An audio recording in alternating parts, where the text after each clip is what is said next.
Po tej razpravi danes na vladi lahko ocenjujemo, da ima Slovenija v tej situaciji, v kateri smo.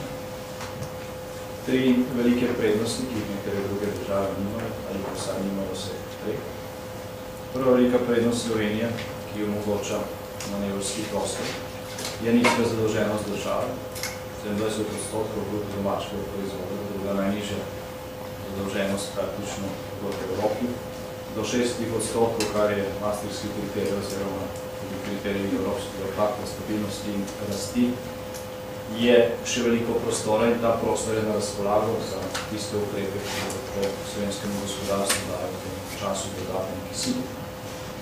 Druga velika prednost Slovenije v tem položaju je proračunski presežek. Slovenija v lanskem letu ustvarila proračunski presežek.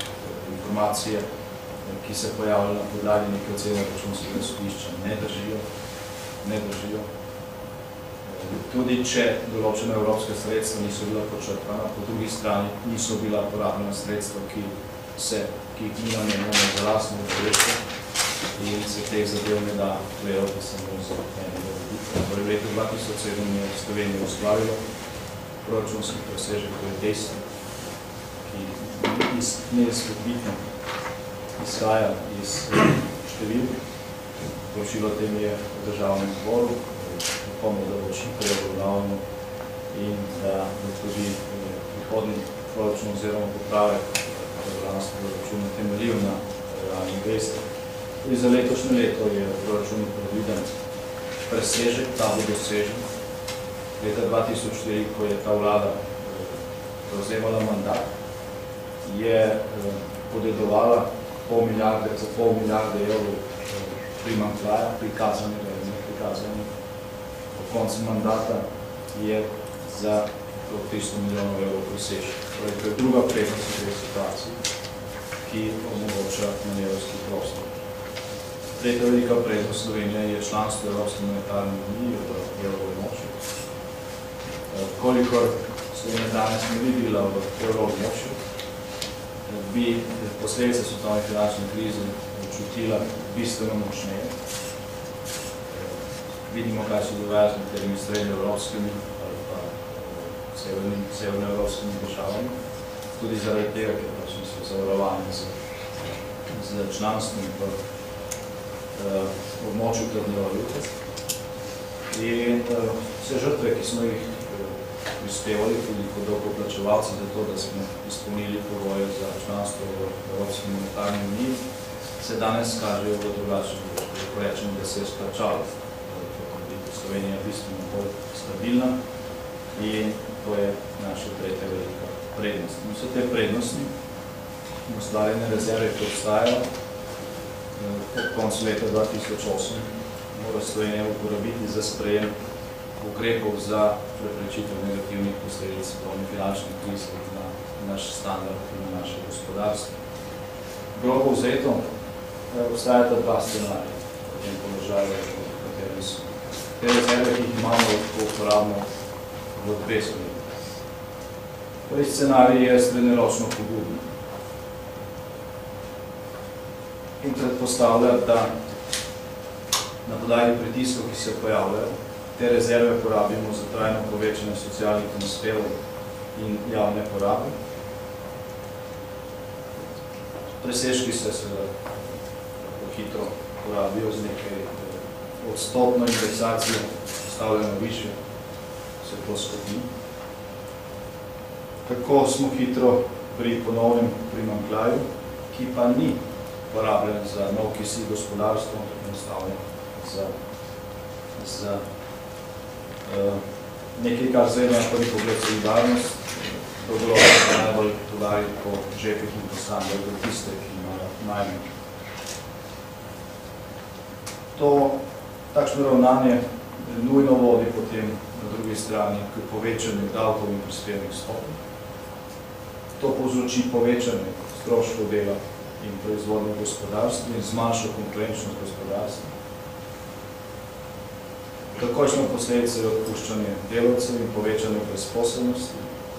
To povzroči dodaten pritisk na socialne transfere, predvsem za nadomestila za brezposelne, ki so zakonska pravica. In zaradi povečanja brezposobnosti na eni strani, na drugi strani zaradi povečevanja davkov, do katerega nujno pride, ko se pač počrpajo rezerve.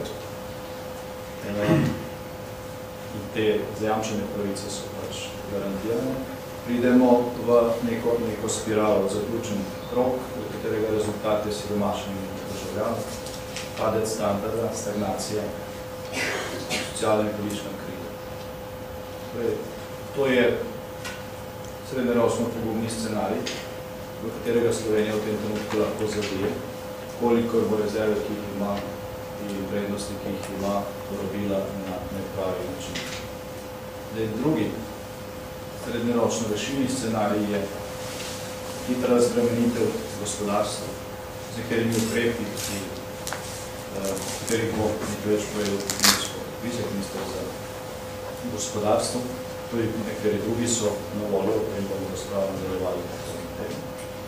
Potem za pospešitvijo državnih infrastrukturnih in drugih velikih projektov za ohranjanje gospodarske aktivnosti in zaposlenosti. Tukaj mislim predvsem na tretjo in delamo tudi na četrto razvojno os, na modernizacijo slovenskih železnic in še na nekatere druge projekte iz resolucije o nacionalnih razvojnih projektih, ki so pripravljeni. Na podlagi razbremenitve gospodarstva z nižanjem davčnih premij in na podlagi pospešitve teh investicij v velike projekte lahko ohranimo visoko stopnjo zaposlenosti, lahko nadaljujemo lizbonske reforme, ohranimo sedanji trend povečevanja vlaganj v raziskave in razvoj.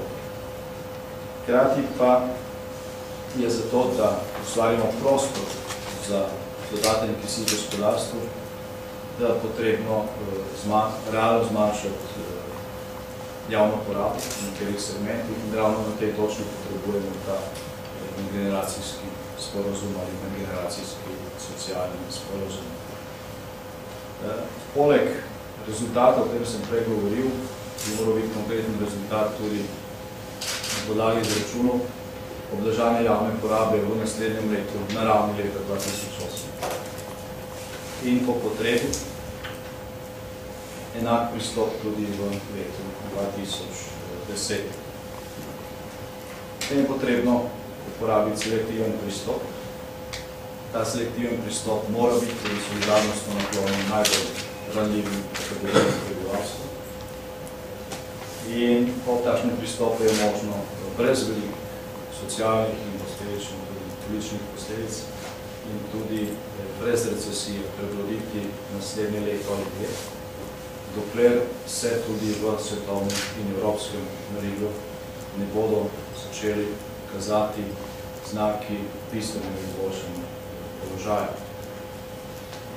In po tem času lahko Slovenija brez zastoja nadaljuje z hitrim tempom razvoja, z odpravljanjem revščine in z doseganjem oziroma dohitevanjem povprečne razvitosti Evropske unije in tudi povprečnega standarda. Za to, da se na nek način odločimo za en ali za drugi pristop, ni veliko časa. Koliko se ne bo storilo nič, bomo šli avtomatsko po poti srednjeročno pogubnega scenarija.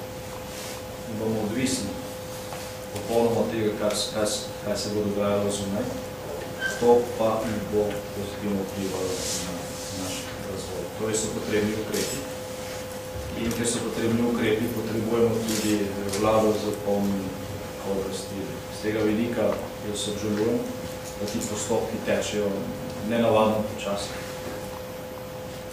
Pred 4 leti, ko ni bilo nobene finančne krize, so se hitrejše opravila posvetovanja z parlamentarnimi strankami, so tudi predlogi o novotarju prišli hitreje v državni zbor. Tudi državni zbor, ki se je že konstituiral, bi lahko že delovna telesa, ki bi lahko te predloge obravnavalo. Zadnje informacije naj bi državni zbor odločil o mandatarju šele naslednji petek, 7. novembra. Ne vem, zakaj je potrebno še eno tedensko zamudo, res ni časa.